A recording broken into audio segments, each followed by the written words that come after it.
never been before. It's the first time. It's just, I'm so glad that he's opening our minds to the reality around us. The world's got a lot of problems at the moment. I think even the people who are taking news from the main media are aware of a lot of problems out there. And the real way that we can solve them is by opening up awareness. And things like this event are going to do that. A friend of mine died of having swine flu vaccine recently.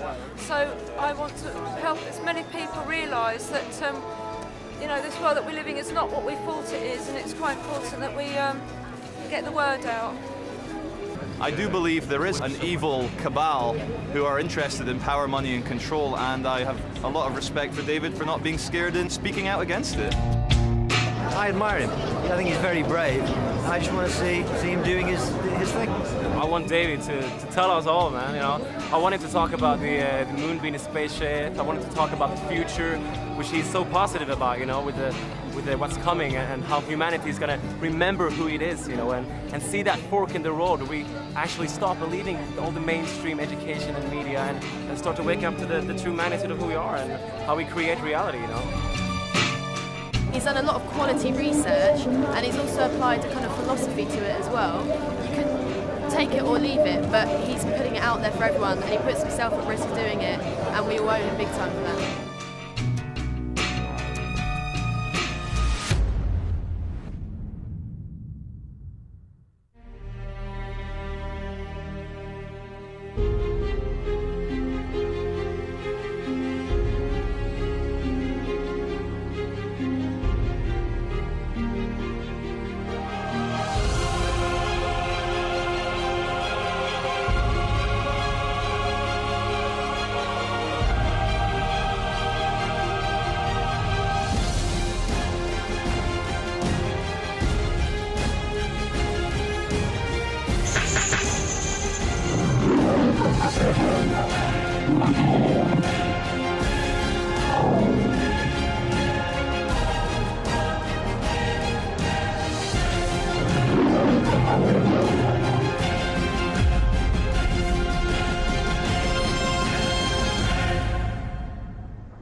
Ladies and gentlemen, David Icke. Thank you. Thank you. Thank you. Thank you. Whoa. Thank you. Thank you.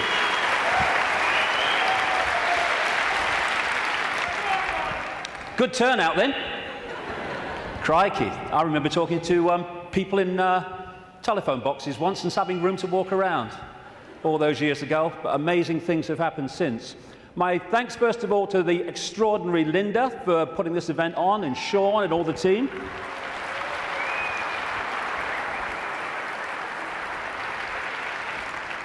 And my God, it's 20 years since my head blew off. 20 years on, I hope I've contributed one thing, and that is to let people realize that if you believe in something, if you keep putting one foot in front of the other and don't get caught in defending yourself or feeling sorry for yourself or falling for the fear that what other people think of you because you're saying something that's different, then if you keep putting that one foot in front of the other, you get somewhere.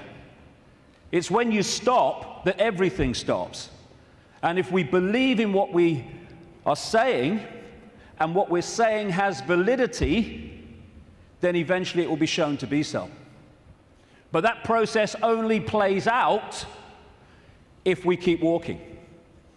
And you realize over 20 years that whatever people are saying about you today, they'll say something else tomorrow, so don't get caught up in what they're saying today, whatever today is. Because the fear of what other people think is the state of perception that stops people making a difference.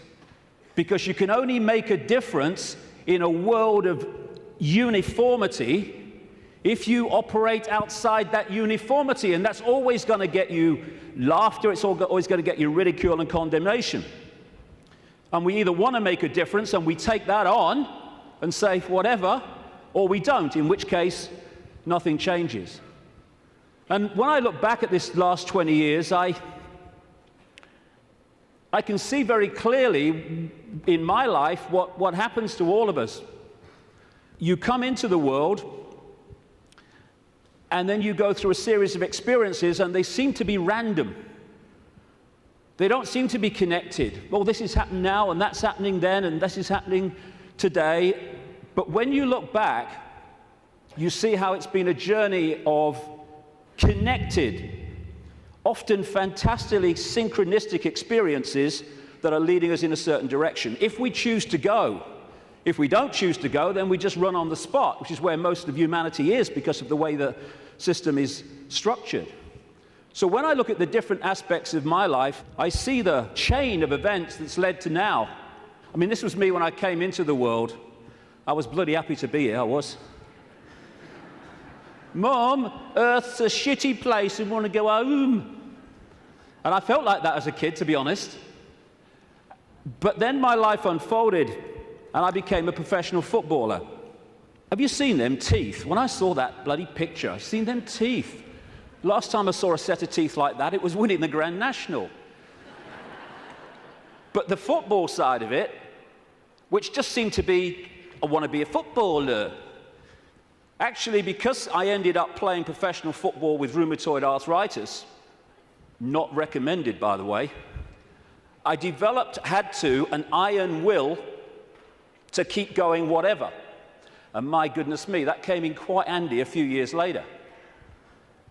Then I went into television. What a bloody poser, look at him. I don't know, you should curl my hair then, you know. And thank you. It's been a long time since anyone did that to me. In fact, that's the first time, I think. And what that did was show me the inside of the media, shite, and also gave me a public profile which was going to lead to something later that wouldn't be ignored, although at the time I wish it was being ignored. And then I went into politics, you can call Green Party politics, and I saw politics from the inside, how it's just a game, how it's irrelevant to human life, and how people who were fighting with each other in the public arena were doing anything but that behind the scenes. And then, bang, 1990. For a year before 1990, when I was still in the Green Party, I felt this presence around me. Even when I was in a room alone, or especially then, I felt this presence around me, like I wasn't alone. And this went on for the best part, like I say, of a year. And it got more and more powerful, more and more tangible. Long story short, I tell the story in the books. I went by a series of synchronistic chances to see a psychic. Never seen one in my life before. And I just wanted to go along. I told her I wanted hands-on healing for my arthritis, which was true. But the real reason was, would she pick up what was around me? And I went for a couple of times, and it was hands-on healing, very nice. Betty Shine, nice lady. And then the third time, she starts giving me this stuff. Ooh, this is powerful, she says. I've got to close my eyes for this one. And in 1990, out came all this stuff. I'm presenting the snooker at the time. You know, I'm with the BBC still, and out came all this stuff. I was going to go out on a world stage. I was going to reveal great secrets. And basically, there was a shadow across the world that had to be lifted. There was a story that had to be told. And I was going to tell it, which, when I'm sitting with my bum on that little bench next to her in her healing room, sounded complete bloody craziness. But it's unfolded. And it's unfolded very quickly after that, where my life started to change. And I started to come across information that was pushing me in a certain direction. And then in the same year, or just after the same year, 1991, I went to Peru just on a whim, on intuition, and ended up having extraordinary experiences on a mound in Peru, just down from where that is. This is Siyustani, not far from a place called Puno in southern Peru. Over just out the shot there on this mound, when this energy was coming in the top of my head, and I was shaking like I was plugged in the mains for about the best part of an hour. And after that, everything changed. It was like a dam bursting in my head, and suddenly concepts, information, perceptions were pouring into my mind. And for about 3 months, if you'd have asked what planet I was on, I would definitely have had to check. And that 3 months was when all this unfolded, what I call my turquoise period. When it was like a computer where you push too many keys and it freezes and says, can't process this, thank you, I'm shutting down. And that's what happened to me basically in that 3 months. And then, after that time, everything morphed back. And people were coming up to me in the street after all the ridicule, they're saying, you're just like the bloke I used to know. I thought they said you got mad. Well, I may have looked like the bloke I used to know, but I wasn't. I was suddenly seeing the world in a completely different way, and I was asking the big questions. Who are we? Where are we? Why is the world as it is? And from that time, the puzzle pieces started to be handed to me in really synchronistic, amazingly synchronistic ways. One of the, if you like, psychic communications that came through Betty Shine said in 1990, sometimes he will say things and wonder where they came from. They will be our words. Another one said knowledge will be put into his mind, and at other times he will be led to knowledge. Well, all I can say after 20 years of experience since that time is that that famous advert in Britain, it does exactly what it says on the tin, is precisely what has unfolded since then. And that's how the information for all the books and everything has come. Another one was, arduous seeking is not necessary. The path is already mapped out. You only have to follow the clues. Again, it says, or it does what it says on the tin. Exactly that has happened. And it's this process of having insights and then 5 sense information, names, dates, places, documents, people coming to support that insight. That is what has been unfolding for 20 years. That's where the information has come from in the books. And it's been like some force has been handing me puzzle pieces in virtually the order easiest to understand them. And when you put the puzzle pieces together, the world looks very, very different when you connect the dots. Because what the system wants to do right across society is get people to focus on dots, individual dots, a religion, family, job, football team, whatever. There's nothing wrong with focus as long as you hold peripheral vision and you can see how your focus connects out into other things. That's not what the system wants. It wants that focus so you don't have peripheral vision. And as you're trying to go through the maze we call life, the control system has set up endless ways to divert us, confuse us, and to keep us from the understanding that would set us free. And that's what I want to talk about in the first section today. The idea is to keep humanity constantly bewildered, so we don't know where we are, who we are, what even reality is. But when you connect the dots, and so many of them, as we'll see today, have on the face of it no connection to some of the others, when you connect the dots, the light goes on, and suddenly the picture forms. And what I'm going to do today, I can't fill in endless detail to support what I'm saying. That's in the books. And that's what books are for. Because even in the long, long day that we've got today, and all the hours I'm going to be speaking, I need that time just to connect individual dots and show how they connect together. Because that will make the world we live in phenomenally different to the one that sold us from cradle to grave. The elephant in the living room appears when you connect the dots. When you connect enough, the elephant it's so blatant. But when the dots are unconnected, there's no elephant there because you can't see it. And that elephant in the living room is that there is a multi-level conspiracy, and it is multi-level, to enslave humanity in like a global concentration camp. The trick is to make sure the slaves don't realize they're slaves, so they don't do anything about their slavery. Although as this moves and moves towards its goal, that is becoming more obvious. When I first started on this journey 20 years ago, the first few years, all the information coming to me in the, like I say, incredible synchronicity of meeting people, seeing documents, coming across information, having experiences. That first few years were about what I call the 5 sense level of this conspiracy.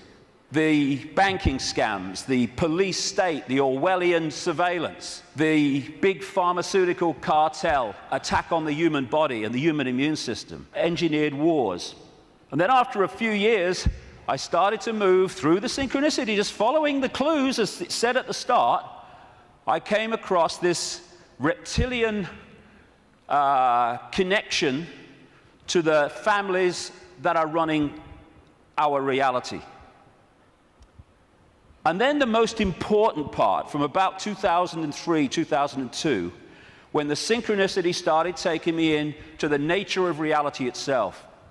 And until we understand at least the themes of what this illusion is, we can understand nothing else about the world as it is and the way that the control system works.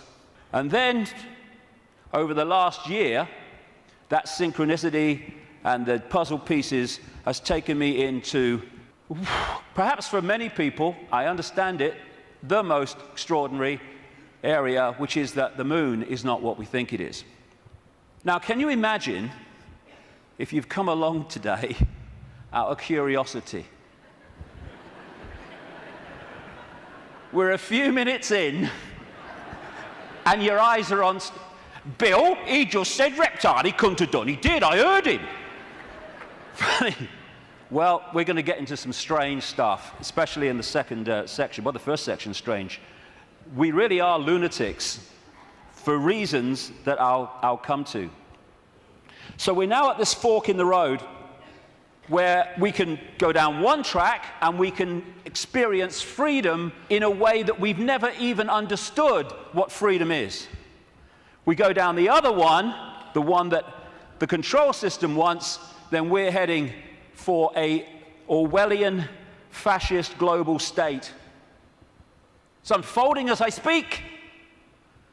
That choice, that fork in the road, is to become conscious, because most of humanity isn't, because it's manipulated not to be, or the control system's route, which is just to become a clone, a computer terminal of a control system, a merciless control system. The choice is between this, not too far down the road if we allow it, and this. Go hard, isn't it? Which one? Ugh.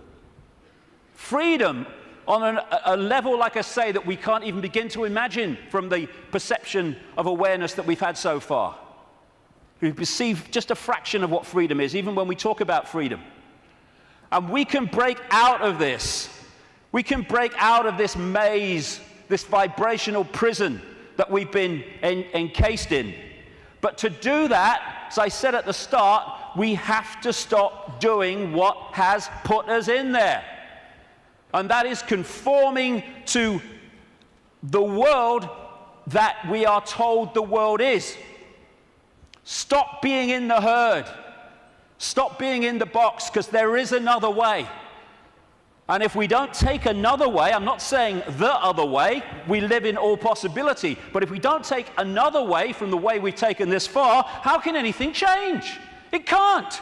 If you always do what you've always done, you'll always get what you've always got. Real simple. And we don't have to all be the same. You can look the other way. You don't have to be a faceless person in a faceless crowd. It's not compulsory. You can express your uniqueness. You don't have to do what everybody else does just because they do it and we're frightened of conforming. And sometimes the choice of not conforming can actually save us a lot of grief, and it will in the next few years. You don't have to swim with the tide. You can swim the other way. It's possible. You were born an original. Don't die a copy. But how many people do? Because they fear not being like everyone else is because of the comeback from those people. Truth does not change because it is or is not believed by the majority of the people. Everybody knows that, mate. Everyone knows that's rubbish. Well, I don't know it's rubbish. That's one less than everyone. We've made a start. As Gandhi said, even if you're in a minority of one, the truth is still the truth. The multitude is always wrong. My goodness, how history has confirmed that. And this is the stadium on which it all plays out, the human mind. You cannot control billions of people physically. You can in certain small areas, yes, with your tanks and your bloody tasers and all that rubbish, but you can't do it to 7 billion. You have to control the way they perceive themselves and the world, and therefore through that make them behave the way you want them to. So if we're going to go down this route of freedom, first of all, we need to free our minds from the programming of a lifetime. Free our minds from the belief that what we're programmed to believe in schools is the truth about anything. It's not there to enlighten us. It's there to program us with a certain perception of reality which we carry through our lives, so we will be good little slaves based on who we think we are and what we think the world is. Free our minds from the diversions and the nonsense and, hey honey, she's after the car, quick. And while we're doing that, over here, the world is being orchestrated. Not for our benefit either.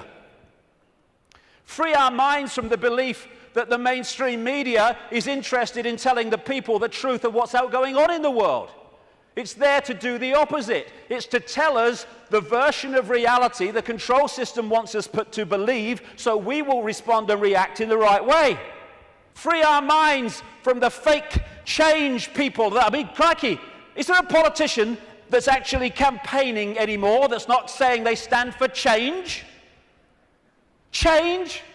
Yes, I'll tell you what the change is. It's one guy claiming to be change controlled by the same force that controlled the previous guy.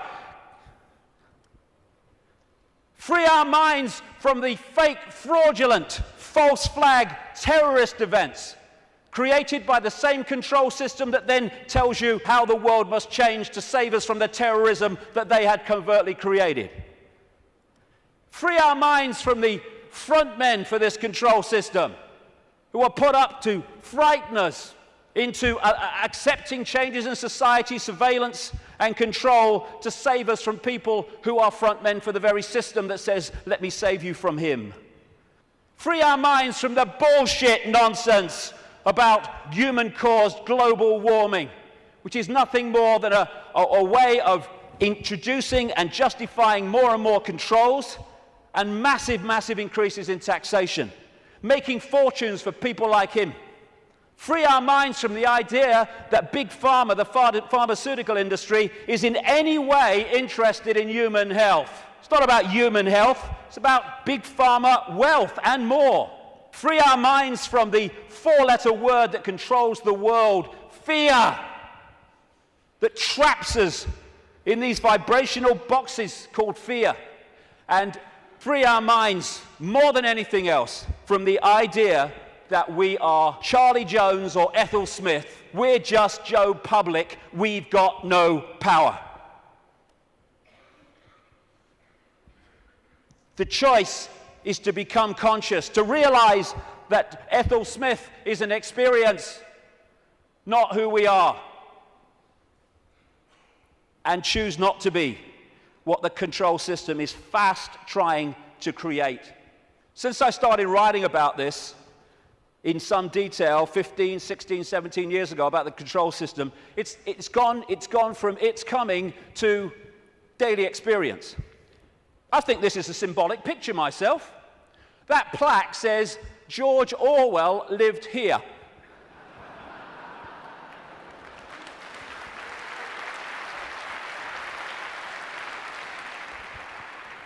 We've got peaceful demonstrations in America being scattered by excruciatingly painful sound technology.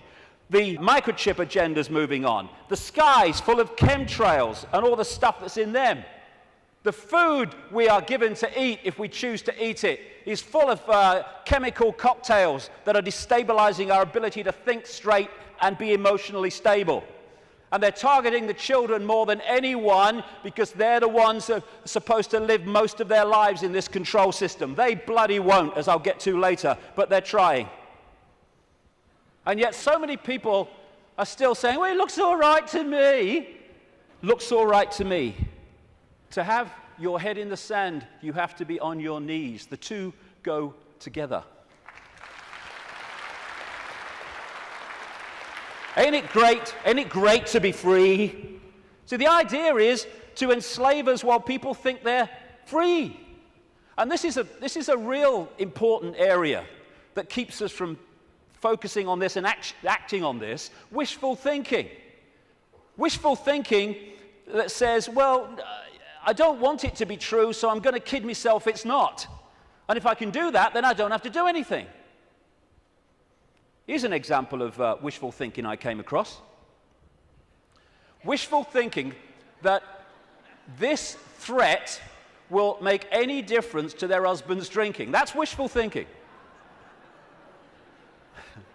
When I first saw that, I immediately ordered a large one, personally. But that's wishful thinking. I wish it were different. I wish things were different. Well, we all do, but they're not. They are as they are, and I find myself saying this all the time now. It is what it is. And if you accept what it is, you can change what it is. If you're in denial of it, you're not going to change it because you're kidding yourself it doesn't exist. This control system is coming in. It's coming in fast at the moment, and we have to get it from talking about it to doing something about it. And it's crept up on us step by step. While we're watching the game shows and celebrity world and sport and stuff. Nothing wrong with any of those things. But if you're there and you've not got the peripheral vision, they will keep you from seeing what's going on. And now the future is here. It's not sometime never. The future is here. And we've got to go from that to that pretty damn quick. And we can and we will. In many, many ways. As Martin Luther King said, the ultimate measure of a man is not where he stands in moments of comfort and convenience, but where he stands at times of challenge and controversy. And we are at a time of challenge and controversy, and we'll see what we're bloody made of, frankly. But the great news is, and I'm going to get into this big time in the last section, this is a time of fantastic awakening. Like I say, when I started on this journey consciously, anyway, 20 years ago, the number of people that were in any way interested in this information, whether it's the nature of reality or the control system and its agenda, was tiny, tiny, tiny. It was a lonely road. Not anymore. A phenomenal awakenings happening all over the world as people start to expand their minds and open their minds to another possibility, to another world, to another sense of self. And what comes with that awakening, indeed what triggers it in so many ways, is when we decide to ask the big questions. Because only then can we get the big answers. Like, who are we? Where are we? What is reality? And that's what I'm going to focus on in this first section, because unless we at least understand the themes of what reality is, we cannot possibly understand what's happening in the world and how the control system really works and how deep the rabbit hole goes. Establishment science, education, media, that's what it does. I mean, have you seen these politicians in Britain now?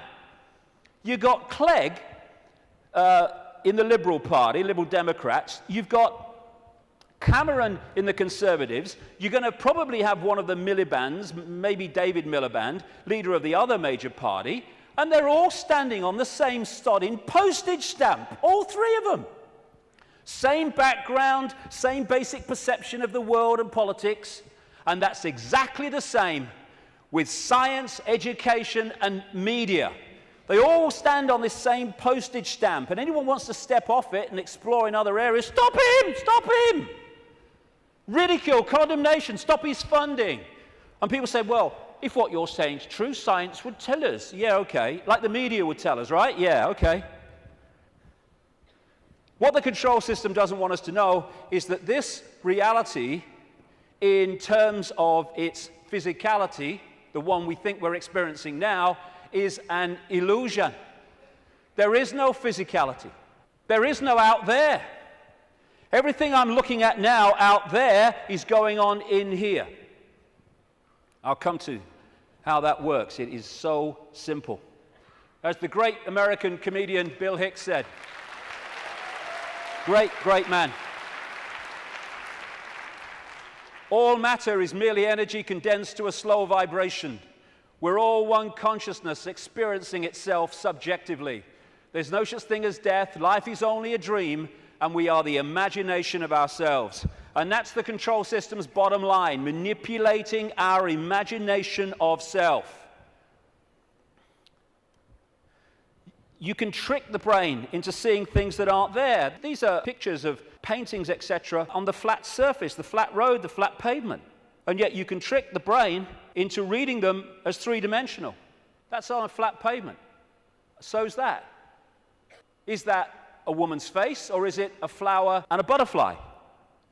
Very easy to trick the brain to decode reality in a certain way. For instance, is this a man and a hand, or is it a Mexican, a woman, a bush, and a dog? Depends how you decode it. And the control system, en masse, is manipulating 24/7 the way that we decode reality. So we decode it in line with what suits the control system. As Einstein said, reality is an illusion, albeit a persistent one.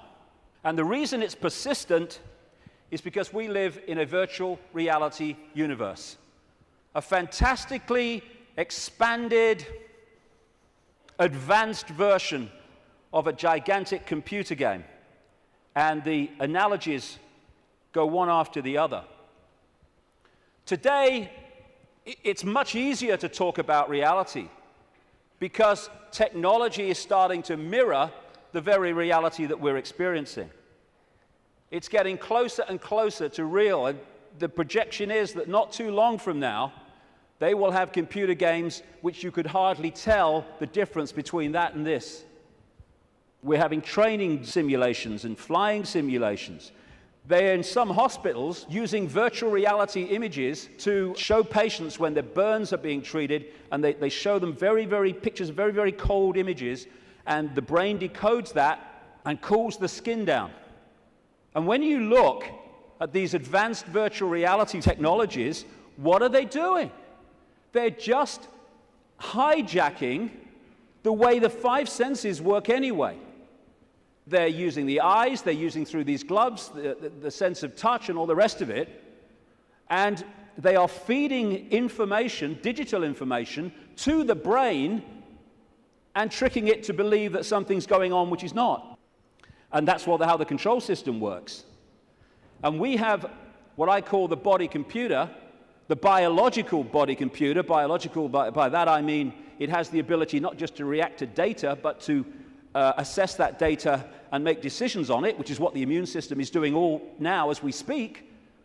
I'm not standing here, you're not sitting there saying, okay, problem with the right leg, go down there a bit on the left. No, it's just doing it because it's thinking. It's a biological computer system.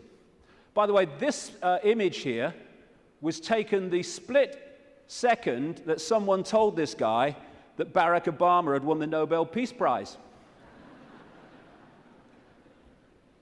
That's how I reacted anyway. And the base foundation of this virtual reality is actually waveform, vibrating energy. And within waveforms, as scientists will tell you, fantastic amounts of information can be stored. And that's what the base information construct of this reality is. It's information in wave form. And what I'm going to call that through the day is the metaphysical universe. When I talk about the metaphysical universe, I mean the waveform level of this universe before it becomes this. What happens is the waveform information construct is decoded through the body computer into the world that we think we are experiencing. It's all going on in here. And it's like, as I'll come to in a second, it's almost a mirror, though much more advanced, of the wireless internet, where you can get a computer and you can pull the wireless internet, the World Wide Web, a whole collective reality out of the unseen to appear on a screen anywhere in the world. And so as we decode vibrational information through to electrical information, which is sent to the brain, and the brain decodes that into the world that we think we are experiencing. This is the metaphysical universe. Through the body computer, it becomes the world that we experience as outside of us. The five senses, which of course, as I say, virtual reality computer games lock into, that's how they work, they change vibrational information into electrical information, which goes to the brain to be decoded into what is holographic information. I'll come to that. So this is absolutely right, this scene from The Matrix, where the Neo character says, this isn't real, and Morpheus says, what is real? How do you define real? If you're talking about what you can feel, what you can smell, taste, and see, then real is simply electrical signals interpreted by your brain. That's all it is. And imagine if you can manipulate the way the brain interprets reality, because you know how reality works and the population doesn't, because you bloody well keep it from them systematically. The five senses are a decoding system. The most obvious one, of course, is sound. That's a vibration, comes to the ear, message to the brain, brain hears the sound. There is no sound until we've decoded it as so. Sound is just a vibration until we've decoded it. Sound exists in here. Same with taste. Electrical signals to the brain decodes it. This is how you can, through stage hypnotists, etc., get someone to eat a potato but taste an apple. Because you implant the belief here that it's an apple, and so the electrical signal with the potato code goes there, and it doesn't read it like that, it reads it as an apple. Even on that basic level, think of the potential for manipulating the way we see reality individually and collectively. And different parts of the brain, like with smell, are specifically there in the body computer to decode those senses. Same with touch, exactly the same. Even movement. There is no movement until we've decoded that movement. There are conditions of the brain, which some people have, where they don't decode movement. So often they don't even see it. They'll see a car in the distance, the next thing, whoa, it's gone. Nothing in the middle. They see someone pouring a cup of tea, and all they see is a static arc of tea. It's all an illusion. It's a computer game. A very, very sophisticated one. I love that. Crikey, talk about having a laugh. Hey, Ethel, come and see who's in the telly. Don't you mean on the telly? No. Stage hypnotists are playing with this system all the time, like I say. And there are some other hypnotists I made earlier. These don't know they're hypnotists, most of them anyway. But that's what they're doing. They are all the time giving us a sense of reality, a belief in what is real. And if the brain takes on that belief system, it then starts reading reality in line with that belief, and it becomes a self-fulfilling reality. So we live in the equivalent, as I'll keep saying, a very, very advanced equivalent of the holographic internet, the World Wide Web. If you say to people, tell me about the internet, they say, yeah, well, it's graphics and websites and words and colors and the pictures. Yes, it is. But the only place that exists in that form, the internet, is on the screen. Everywhere else, it's electrical circuits, etc., etc. You say, tell me about television. They'll say, well, it's moving pictures on a screen. Yes, it is.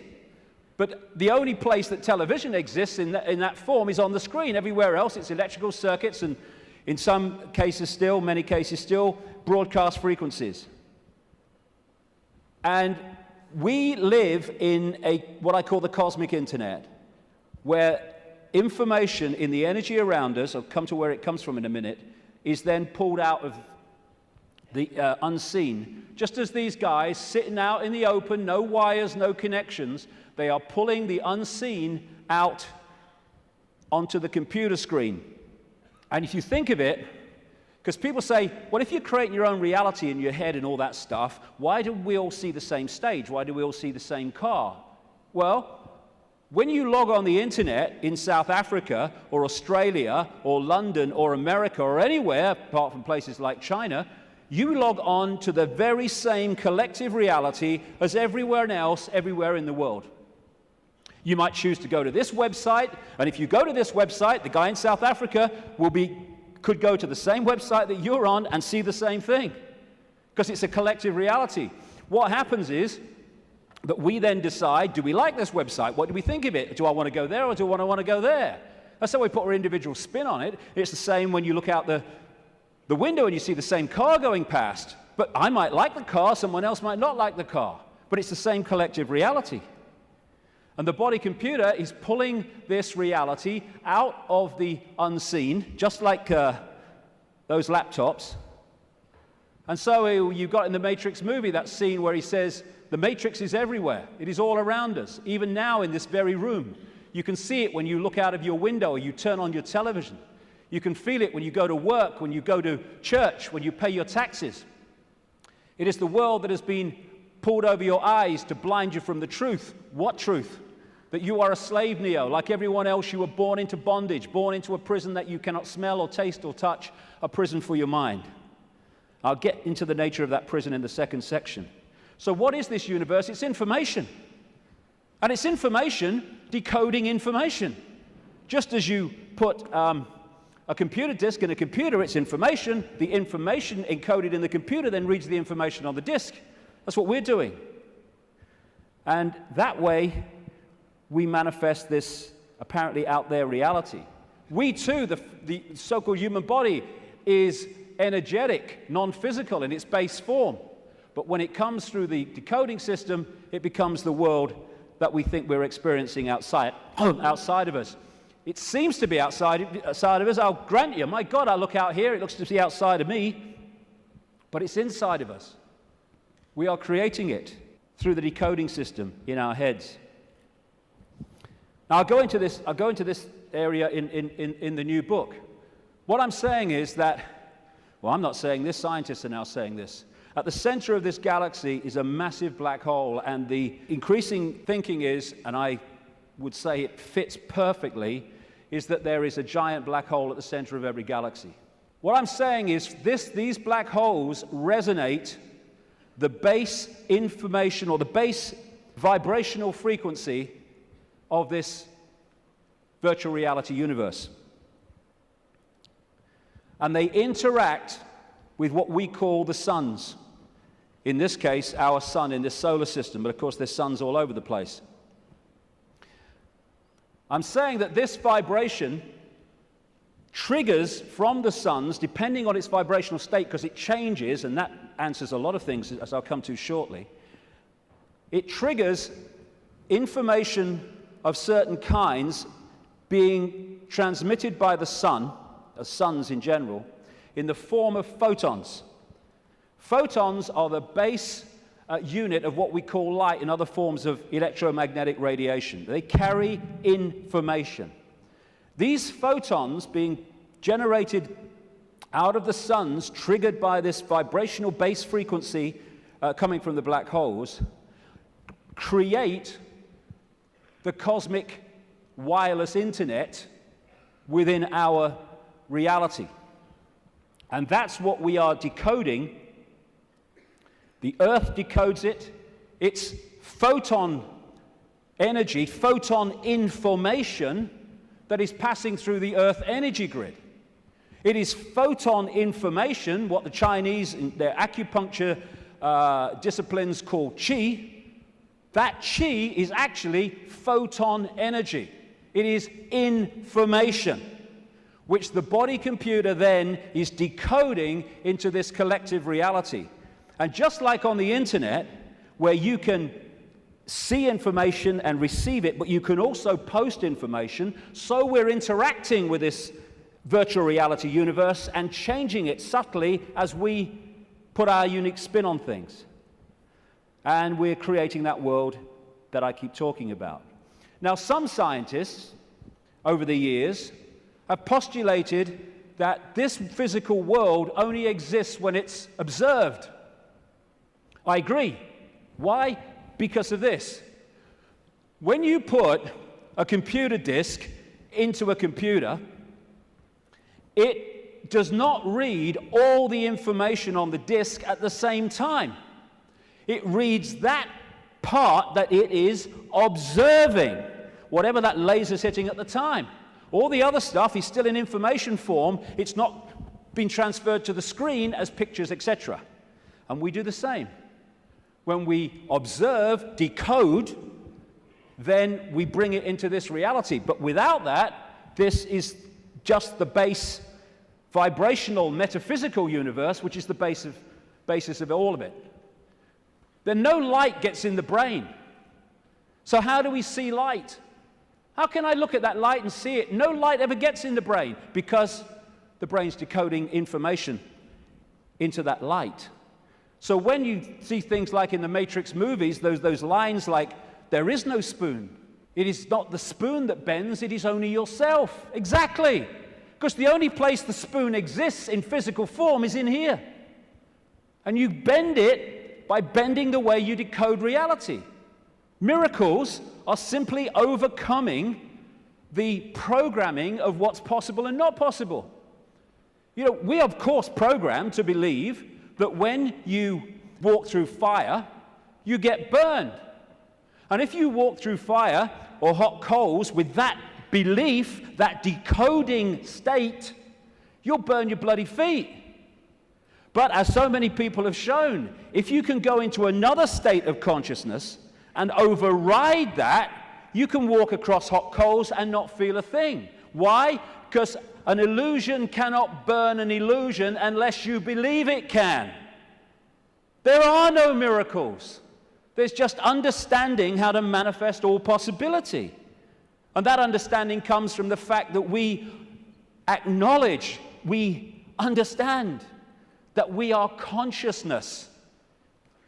Disembodied, no-form awareness, having an experience. Like a Central American shaman said, we are perceivers, we are awareness, we are not objects, we have no solidity.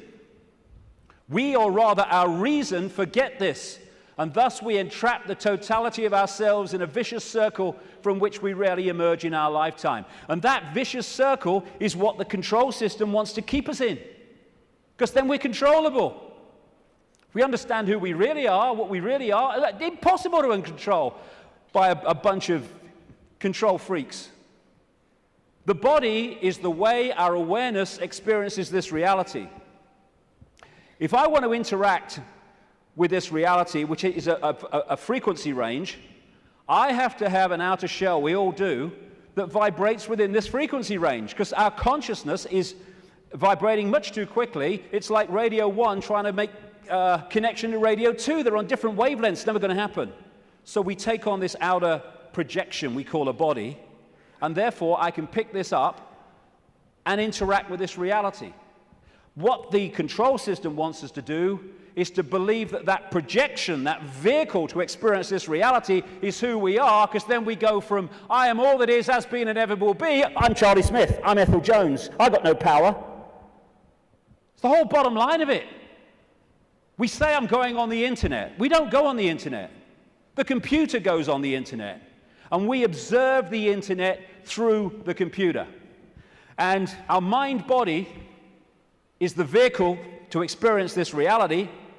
That goes on the internet. Consciousness, the real us, observes, just like the World Wide Web, observes the internet through that vehicle.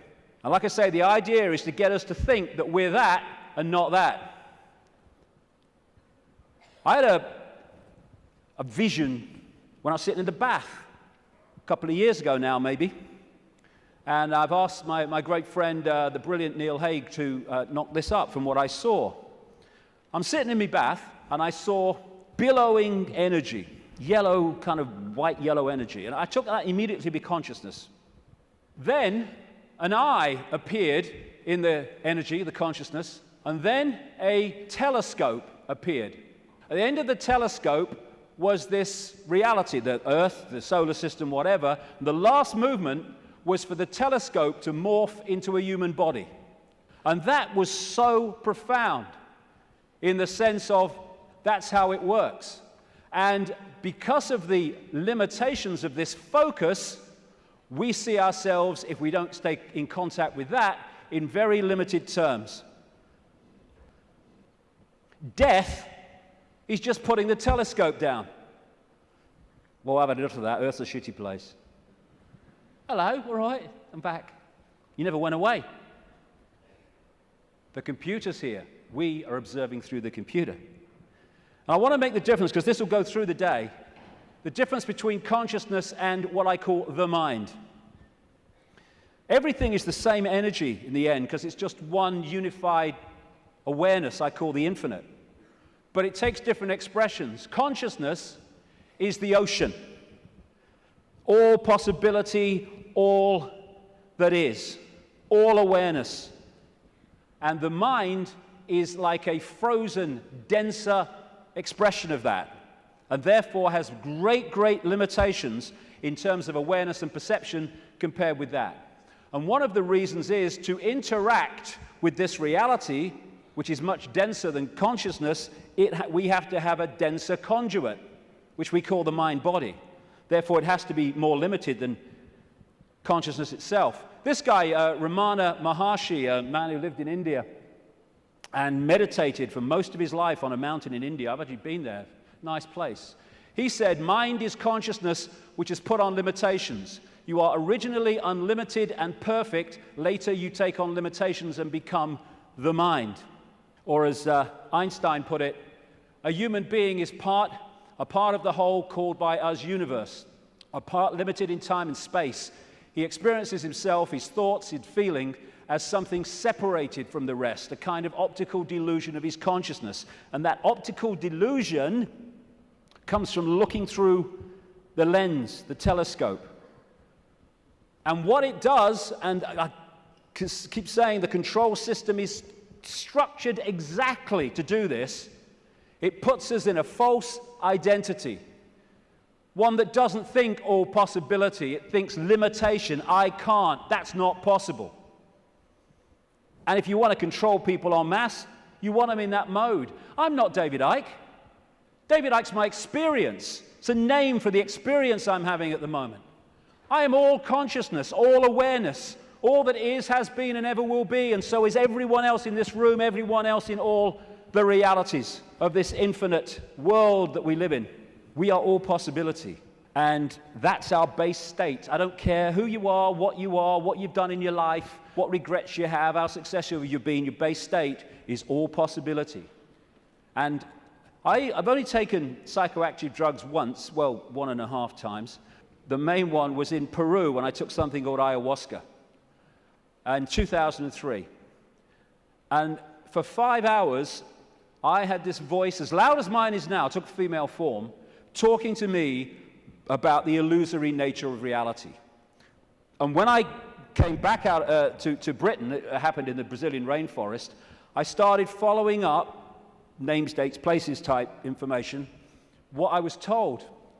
And it was extraordinarily accurate. It's amazing that mainstream science has sussed most of this, but doesn't realize it as, because all the disciplines don't talk to each other. When you connect the dots, you realize they've already established that this is an illusion. But that doesn't go down well because it's too close to the truth. And how I experienced that state beyond this world, beyond vibration, was as stillness and silence. And that's what all possibility is, the stillness and the silence. There was a great line that voice said to me when it was explaining the nature of reality. It said, if it vibrates, it's illusion. If it vibrates, it's illusion, because our core level is stillness and silence. I experienced that. Amazing feeling. There are no negative emotions, there's no fear, there's no worry about not making the rent and all this stuff. They've all gone in that realm. And people think of nothing. All that is, has been, whatever can be. That's all potential, all knowing. And everywhere and nowhere. People think that's a paradox. You can't be everywhere and nowhere, but you can in all possibility. In all possibility, everything is possible. So everywhere is nowhere. Nowhere is everywhere. Everything and nothing. Again, not a paradox. All possibility is everything and nothing. And as I was saying, we think of nothing as nothing's there. There is nothing. But within the nothing, within the silence, is everything. Within the silence, for instance, is all possibility. And then when I start talking, I have pulled one possibility out of all possibility, which is manifest as vibration, my voice. And then I stop. It goes back into all possibility. We don't think that this building is defined by the nothing. We think it's defined by the something. But the something is only there, and this building is only in its form because of the no thing, apparently no thing, in between what we perceive as the something. The silence this is why when people are in silence, they go somewhere else. And so many people are frightened of the silence. Get in the car, whack the record on, get in home, put the telly on, noise, holds you in 5 sense reality. When people go into the silence, that's when they get their insights, because they're accessing other levels of themselves beyond the 5 senses. So out of the no thing comes the realm of form. This is something called cymatics. If you go on the internet, you can see it, videos of it, like YouTube. What they do is they put particles on a metal plate, and they play sound across it. And it's incredible. It just forms into these amazing geometrical shapes just because of the sound. And when the sound stops, boom, it all goes back to all over the place. And then the sound changes, and another form comes in. And these worlds of form, frequencies, vibrating frequencies, are created in this way, out of all possibility. And there are endless, infinite realms with different so-called laws of physics, different challenges, different experiences, all vibrating at different speeds and therefore able to share the same space. All of these different realms are sharing the same space that I'm sharing now, just as all the radio and television stations broadcasting to this city are sharing the space that I'm sharing now and the space that they're sharing with each other. So we live in a frequency range, and that frequency range is dictated by the range of frequencies that our body computers can decode. And it is extraordinarily tiny. We're virtually blind in terms of what exists. The vast majority of this universe is what scientists call dark energy or dark matter. And they call it dark not because it's pitch black, but because we cannot decode it. Therefore, it is not in our realm of experience. We have to work it out by its impact on things that we can see. And the electromagnetic spectrum is 0.005% of what is projected to exist in this universe. And visible light, which is the only frequency range that we can decode, is a fraction of the 0.005%. So this is it. Visible light. This is our world. And we look out and we think we can see everything. But we can't. We can see what we can decode. And therefore, we operate within a dimension, we might call it, and it's penetrated by other dimensions, which allows those other dimensions to interact with ours, which I'm going to get to in the second section, because that is fundamental to the control system. What we're doing is we are putting our focus of attention into this reality through the body computer, and therefore this seems to be the only world that exists. But the space we're occupying is teeming with life of endless varieties. So if we come into this world of mind and we hold a connection to consciousness, we are in this world physically and we can experience this. Want to go down the pub? Yeah, let's have a beer with you, yeah. But we're not of this world in terms of the point of observation. We are in this world, but we're observing it from here. We can see things here that this can't see. And that's why the control system has to keep us here. And a structured society to make that happen. To keep us in bewilderment by being only able to decode and experience reality through the five senses. And once you are in the five senses, and you're not getting inspiration, insight, intuitive knowing from higher levels of your consciousness, where do you look to get a fix on who you are, where you are, and the world you're living in? There. And who controls that? The control system that controls the media, politics, education, science. The idea is isolate us in the five senses, isolate us in body-mind, and then program the body-mind to see the world that suits the control system. Time and space are just information within the metaphysical universe fabric, the vibrational fabric, which we then decode into what appears to be time and space. There is no time and space. When you put a disk in a computer, it's got information on it. You put it in the computer reads it. On the screen, you see time and space, or what appears to be time and space. But all it is information on the disk being read by the computer and being put on the screen. That's what we are doing all the time. Time's an illusion.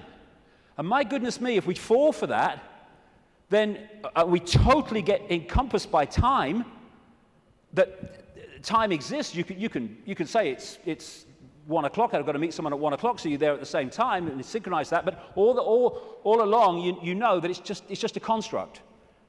It's not part of you this time. Because no time is where consciousness operates. And if we operate completely connected to time, then by that very nature, we're going to disconnect from consciousness, which is on another level of perception. Our time is just crazy. You cross an invisible line in the ocean, you go into tomorrow, you go the other way, you go into yesterday. There is only the now. That's all there is. People say, no, there's the past and there's the future. Well, okay. When you think of the future, where are you? You're in the now. When you think of the past, memories, where are you? You're in the now. These are constructs. These are perceptions. They're not real. Only thing that's real is now. Everything happens in the now. And the only moment we can change anything is in the now. And if we get pulled into the past, all regret, I wish I had, oh, that woman in 1953, ooh. Or we get pulled into the future, oh my God, what's going to happen? Oh, yeah, outcome, oh, what if? Then we're getting pulled out of the only time that exists, and therefore our power to change things, to impact on now, is diluted. And we are absolutely dominated by time. What's the time? Oh my God, is that the time? Oh my goodness, what's going to happen? Are you going to get time? Oh, I'm late. And yet, the now is the only thing that exists, and time, like space, is a perception, which is part of the construction of reading. You could see time in a way like a disc, like a DVD. What you've seen in the film is your past, as you perceive the past. What you're looking at in the film at that moment you perceive as the present, and what you've yet to see in the film you perceive as the future. Yet all that information exists on that disc at the same time. Whip back a bit, you've gone into the past. Whip forward, you've gone into the future. And I've been talking for years about the time loop, as I call it. wrote a book with that title. And it's not really a loop, but it does can express itself like that in the play-out world of so-called physical reality. And we go round and round and round, and it comes back to the start. And we think we're going forward, but because we're only in it for a certain section, we think we're going forward. If we stayed with it, it will come basically back to the start. It's like a place of experience, and depending on what we wish to experience, depends on what part of the loop that we decide to experience. Because, as I said earlier, this vibration, and by the way, this vibration coming out of the black holes vibrates in the now. It doesn't move through time. It carries the encoded information that we decode as time, but it vibrates in the now. But it doesn't vibrate just the same forever. It goes through a cycle, a vibrational cycle, changes. And as it changes, it elicits different information from the suns, which we then decode. And as we do so, the world moves on, experience moves on through different epochs. You look at the ancients around the world, and they invariably see time as secular.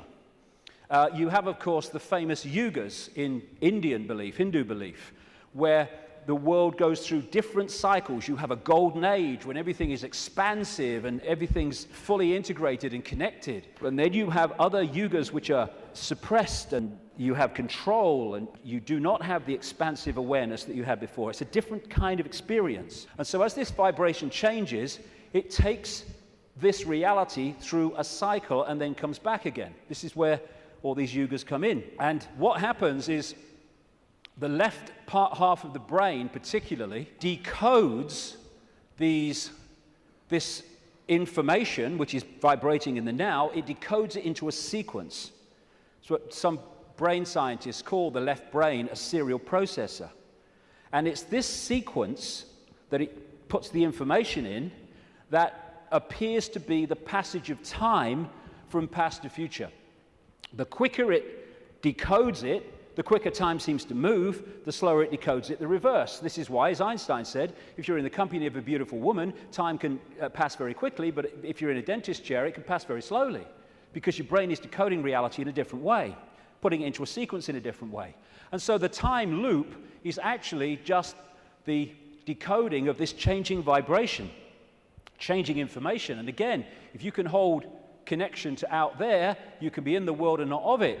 If you're not, you're literally caught in the loop, and that's where most people have been for a very long time. Now, as I say, the body is a biological computer, and I'll get through this part pretty quickly because I've been through this before in talks and stuff, but it's very important to keep connecting the dots. So, the body computer is our vehicle to experience this virtual reality, consciousness to experience it.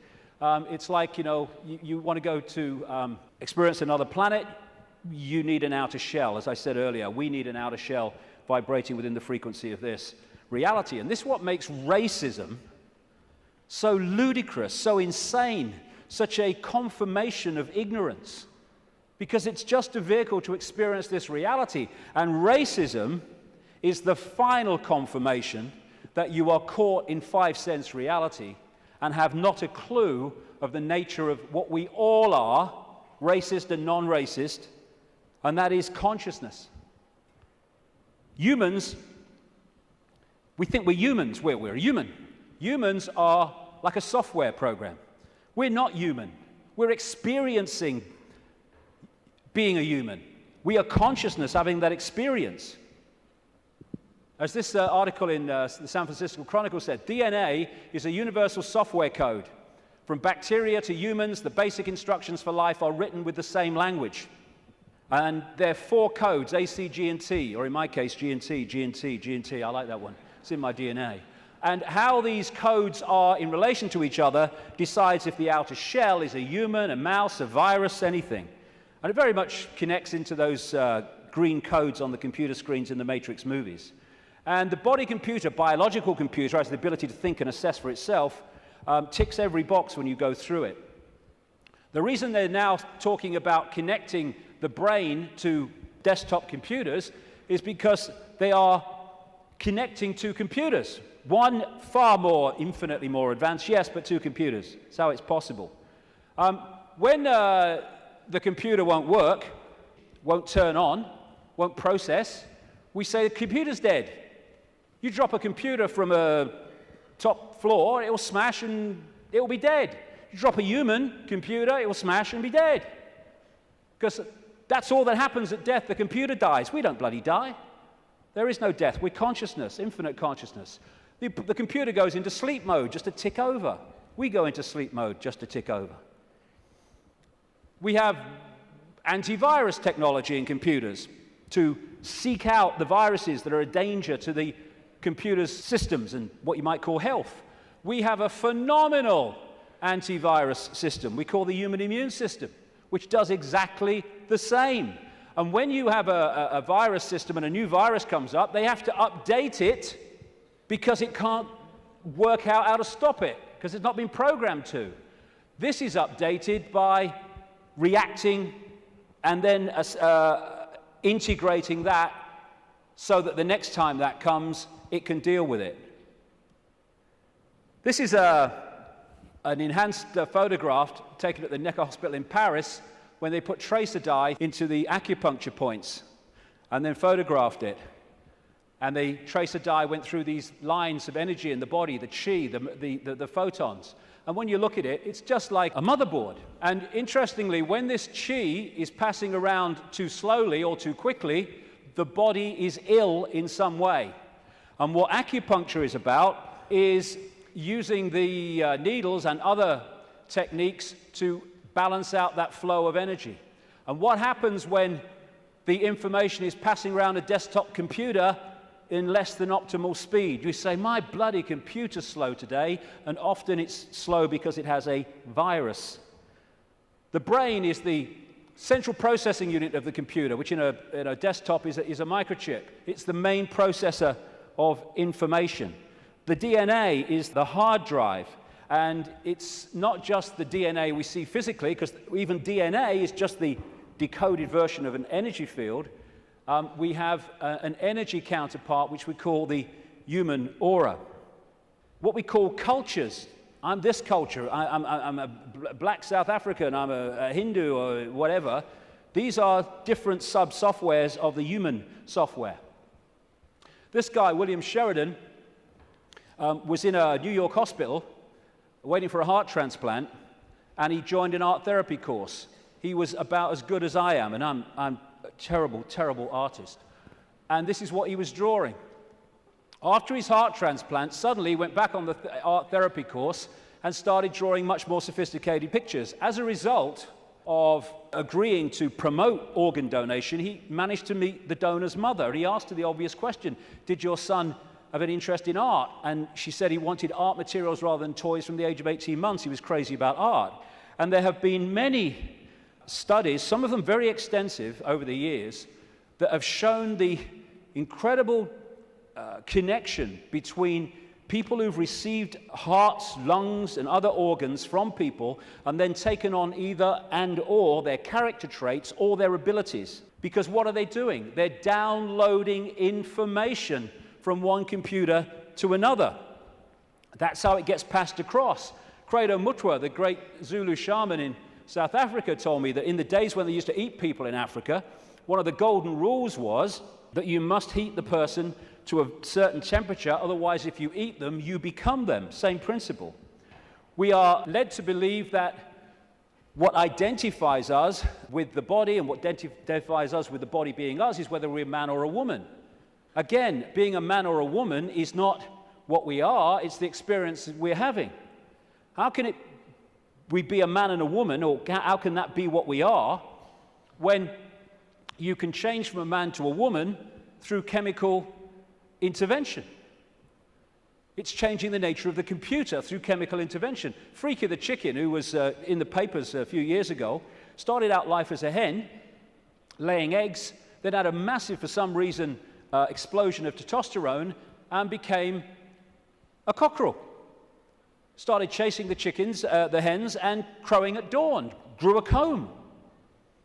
How can male or female be what we are when that can happen? It's an experience for consciousness which is neither male or female because it's all possibility. This is from the BBC website. Scientists have been able to take control of flies' brains to make females behave just like males. Researchers genetically modified the insects so that a group of brain cells that control sexual behavior could be switched on by a pulse of light. The team was able to get female fruit flies to produce a courtship song behavior usually only seen in males. Just so you manipulate the computer. Why do birds suddenly start singing together when the sun comes up? I mean, is there someone with a baton? Go! Why did Freaky the chicken start crowing at dawn when the testosterone came in? It's a program. It's the same with emotions, where we think the emotions of who we are. But you can fundamentally change your emotional state through drugs, through chemicals, through things like mercury. Mercury in fillings can change your personality.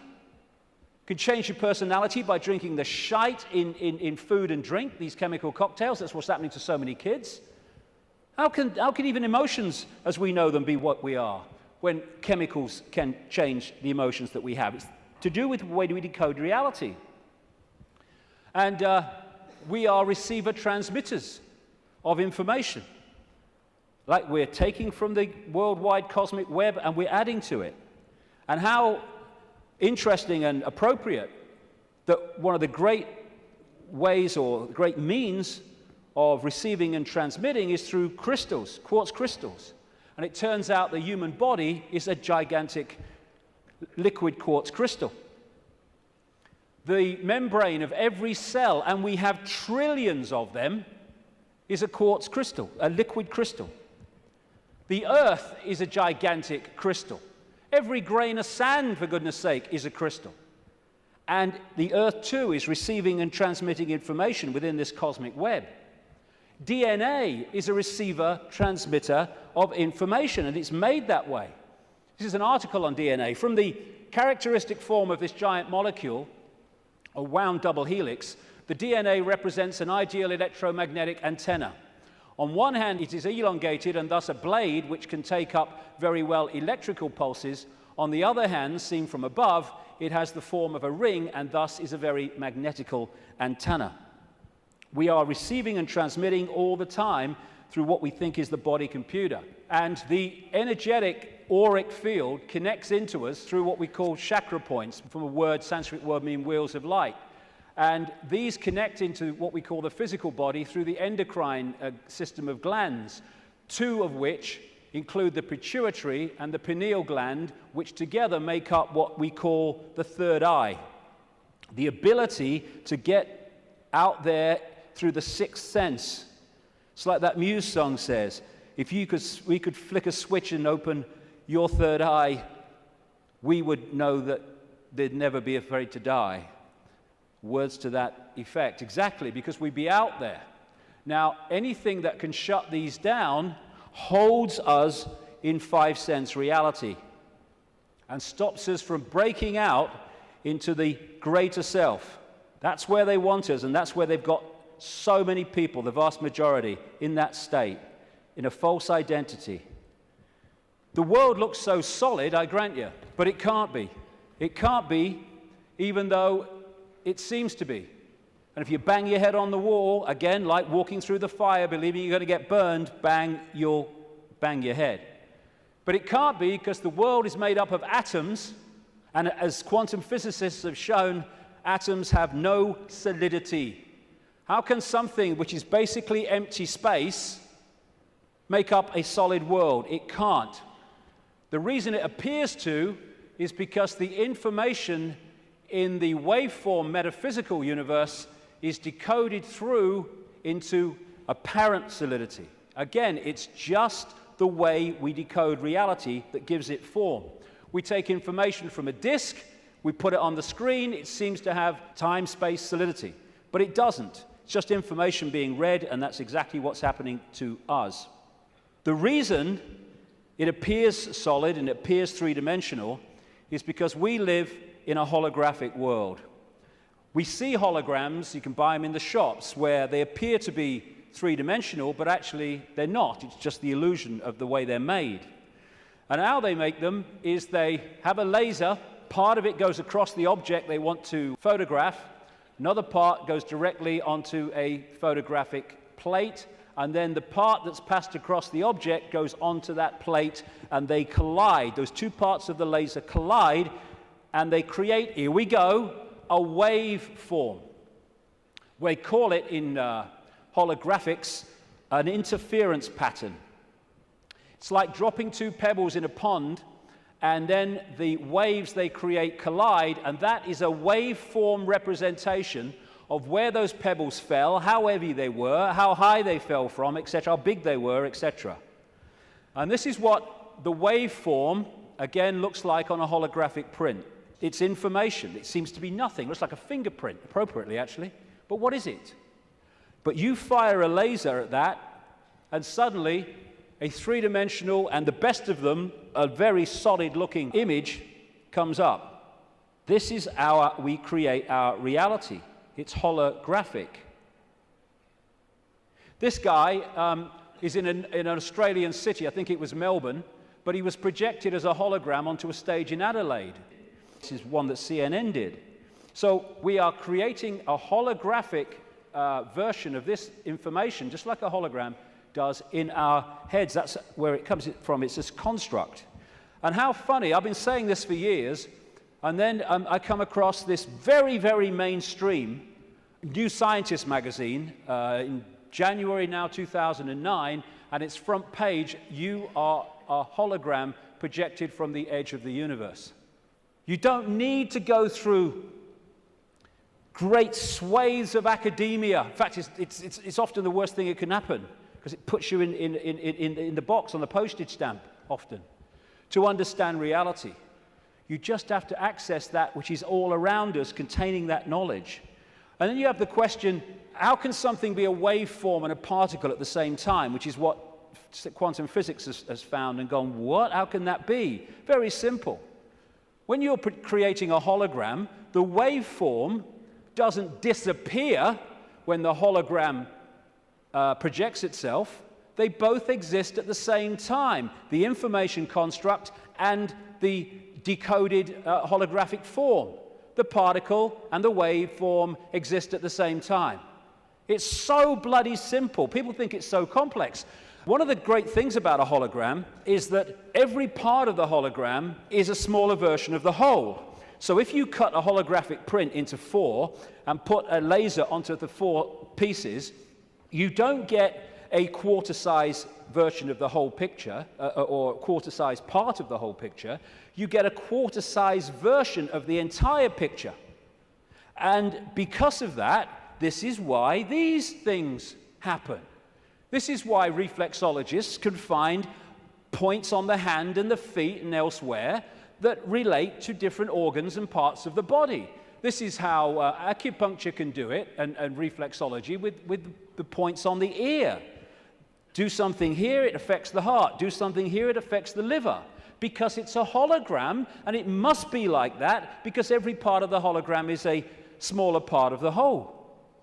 Holographic blood, this book by an American physician called Harvey Biggleton, I went to see. He has found holographic images in the blood. And I looked through one of his really powerful microscopes, and as he increased it and increased it and increased it, my blood went from blood as you would perceive it to quartz crystal when you got it to the most powerful level. That's what we are, crystals. So because we live in a holographic reality where everything is a smaller version of the whole, that's where we get the theme of as above, so below. That's why the human energy field is mirrored by the Earth energy field. Because we are a smaller part of the Earth hologram, and the Earth hologram is a smaller part of the greater hologram. And on one level, this reality is digital. And they're creating now, and this is extremely relevant to what I've been saying, they're creating now digital holograms that operate in a slightly different way to the holograms we've had before. And some of these digital holograms, that's one, are being used at promotions to sell products and stuff. And people are frightened to walk through the hologram because it looks so solid. And that's what this is, digital holograms. Digital holograms is the reality that we're experiencing in what I call the play-out world. And this is why numerology works. Numerology can predict things, and it can make things happen because it is working on this digital level of reality. Computers work on binary systems of on-off electrical charges, just symbolized as 1 and 0. They're now starting to develop trinary computers with a third number. And the human brain works how? On binary and trinary on-off, etc. electrical charges. And of course the A, C, G, and T codes of the DNA all connect into this. So while in the Matrix movies we saw the projection of beyond the physical world, it was a digital world, so is ours. That's exactly what it is. And like I say, scientists are not sussing any of this stuff in terms of the mainstream because they focus on their own discipline, their own individual dot, and they don't connect the dots, and therefore they can't see the picture. I watched a program the other day.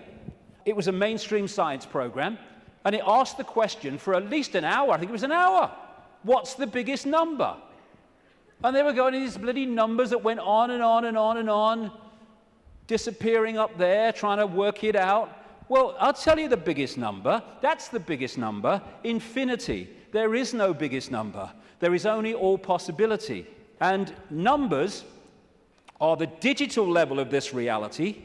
And because of that, numbers represent vibrational states. As a result of that, you can manipulate reality through numbers and numerology, because you're manipulating that level of the decoded construct. So what does all this mean? We live a false identity. We think we're humans when we're consciousness. We're multi-leveled awareness, not just the body, consciousness. And some near-death experiences have experienced and then come back to tell the story of what they've experienced when they've been through. Sometimes they experience it as a tunnel and then come back when their body releases the consciousness for a short time. And this is one that encapsulates all of it. He said everything from the beginning, my birth, my ancestors, my children, my wife, everything comes together simultaneously. I saw everything about me and about everyone who was around me. I saw everything they were thinking now, what they thought then, what was happening before, what was happening now. There is no time. There is no sequence of events, no such thing as limitation of distance, of period, of time, of place. I could be anywhere I wanted to be simultaneously. This body computer is what gives us the delusion of all those things. And I'll just finish on this bit. Key to holding us in servitude is to keep us in the left hemisphere of the brain. We have two, the right brain, the left brain, and we have a bridge called the corpus callosum, which bridges the two and should pass information between the two.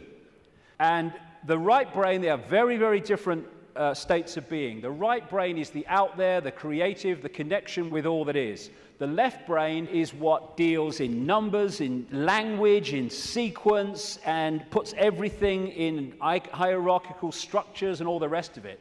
And what the system wants, he wants us in there. Because when we're in there and not in there, we are there. And the whole system is structured to put us there. The education system, everything. I found this, different functions of the right and left brain.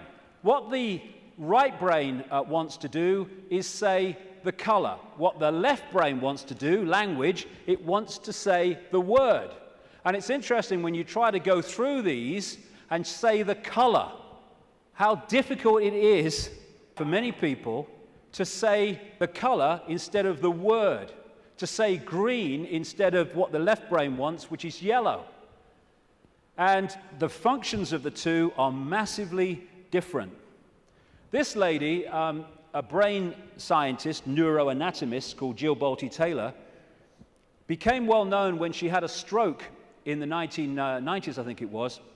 And she had a stroke in the left brain and stayed awake for most of it, and therefore experienced what was happening. First of all, she got onto an exercise bike trying to overcome how she was feeling, and she looked down at her hands, because this left brain decoding system's now not working, and was not decoding reality as it normally did. She looked down, and she saw not hands, she saw claws. As this went on, she could no longer see a division between her and anything else. Everything just joined as one infinite field of energy consciousness. And she said it was just bliss. Nirvana, she called it. When she tries eventually, the left brain eventually kicks in and says, you've got to get help, she tries to call work, a colleague, to help her out. Took her 45 minutes, I think she said, a long time, trying to go through these business cards to find the number, because when she looked at them, she couldn't see numbers and words anymore, because this wasn't decoding reality as it should. She could see pixels. She was seeing this reality one step back in its digital pixel state. Eventually, through following the squiggles, she says, she managed to ring the number. And when the guy, he must have said something on the other end, like, hello, all she heard, she said, when he picked the phone up was, woof, woof, woof, woof. And then she said, I tried to say to him, hey, this is Jill, I'm in trouble. And all she heard herself say was, woof, woof, woof, woof. Because the vibration was not being decoded by the left brain, the language part, into words that we can understand. And what the system wants to do is to put these firewalls up, called education, science, politics, media, peer pressure, to keep the right brain out of it. And this is fundamental, because these things are all part of the defense mechanism, keeping us in left brain reality and out of right brain infinity. Now, some people, they call them autistic savants, like this man, Stephen Wiltshire. They access the right brain potential in ways that other people don't. And this is why they're capable of fantastic achievements. This guy, Stephen Wiltshire, was taken up in a helicopter over London by the BBC for half an hour with nothing except his eyes, and then came down and drew London from the air with incredible accuracy. Why? Because he was accessing that infinite potential that left brain people, most of people in the world, don't. This guy, Daniel Tammet, another autistic savant, has again achieved incredible things, because he was challenged once to learn Icelandic in a week, and it's an incredibly difficult language to learn. I mean, none of the media were using on their news reading, were using the real name of that volcano in Iceland, were they? Because they could bloody pronounce it. This guy went back on television a week later speaking Icelandic. And his Icelandic teacher said, he's not human. Yes, he is. It's the human that we once were and will be again. When this suppression of our potential and our infinite possibility is brought to an end, and this shite stops.